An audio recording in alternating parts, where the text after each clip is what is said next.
is a R10 10-inch under the seat powered subwoofer, and I'm putting it in my transit van. As you can see, it's quite full. But the cool thing is that a lot of the wires have already been run.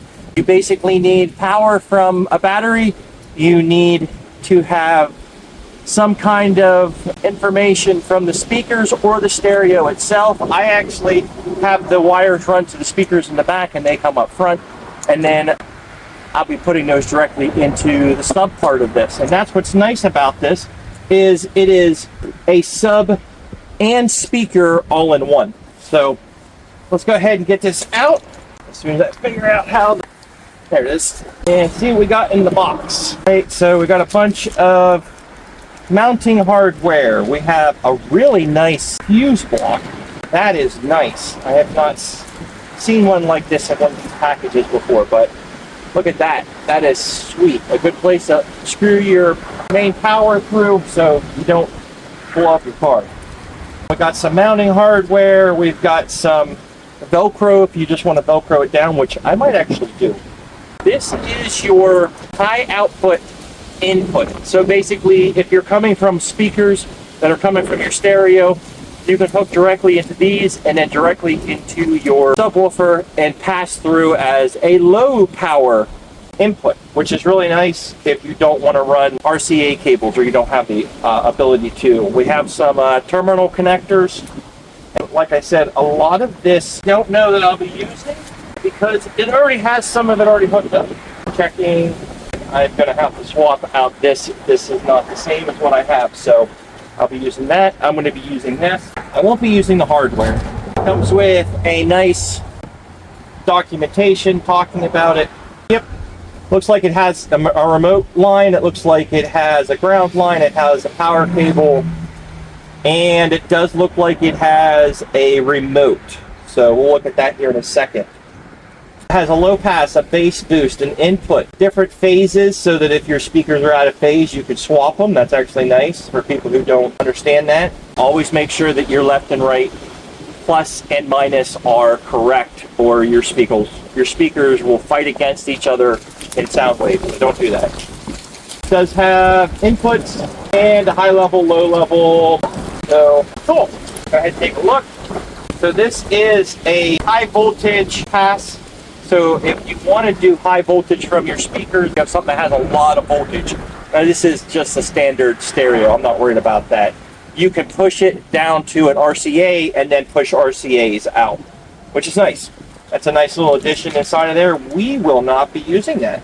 Now, I do like they give some beefy cables for this.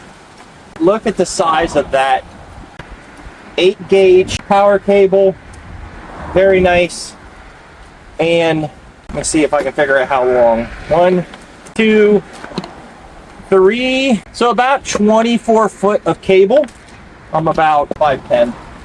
So there's your little ground wire. You don't need to go very far to the ground. This is your remote cable. I might have to run a remote. This is your little sub. I'll go ahead and pull it out here so you can see it. This is the sub remote. And it just hooks up with a cord that I think they did with us. I haven't seen it. But this allows you to change the gain on your, not really the gain, they call it sub-level power. So you can turn this to set how loud your sub is, which is kind of nice to be able to do that while you're sitting down. And this is a really stiff variable knob. I like that, so things don't get knocked out of place. I'll put that down here. This is some nice RCA cables. It has 2 right angles. I'm not even going to take them out because I'm not going to use those.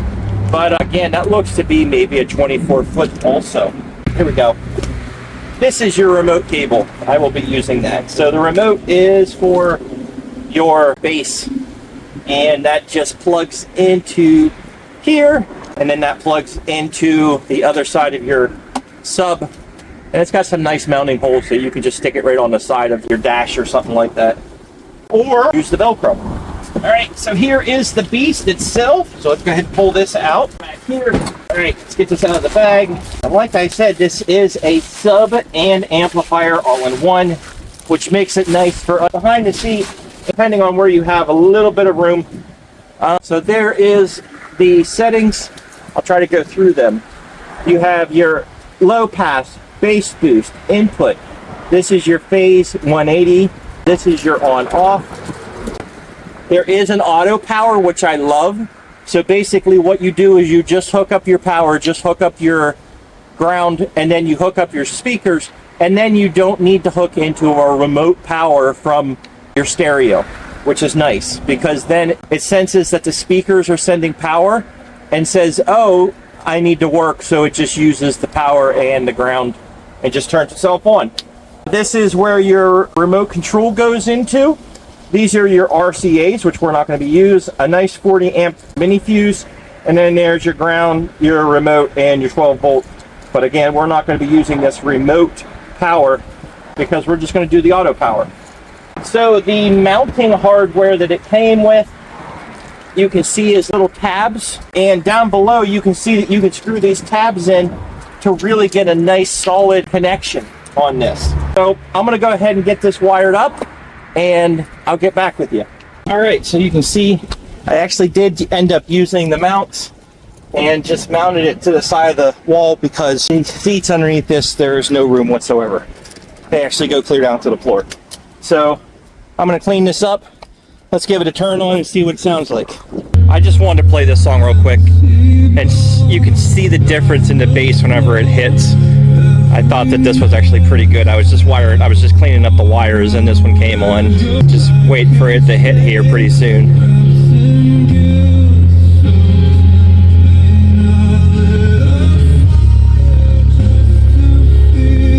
That sounds good. And it gets a little bit heavier here in a second.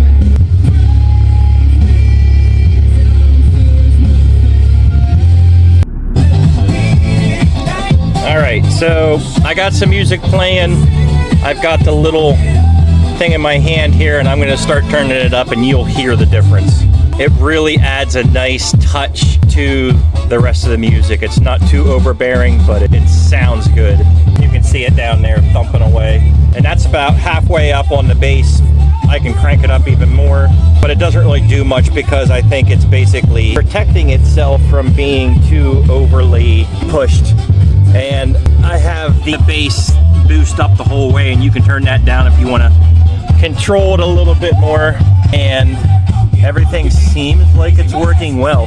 The input, I noticed, really controls how much your music is coming through, but it sounds good. It was easy to hook up. I mean, if you know how to hook up this kind of stuff, then it's right up your alley. And I really like this because it can sit up front, and my wife's not really big into bass, so there we go. Pretty cool.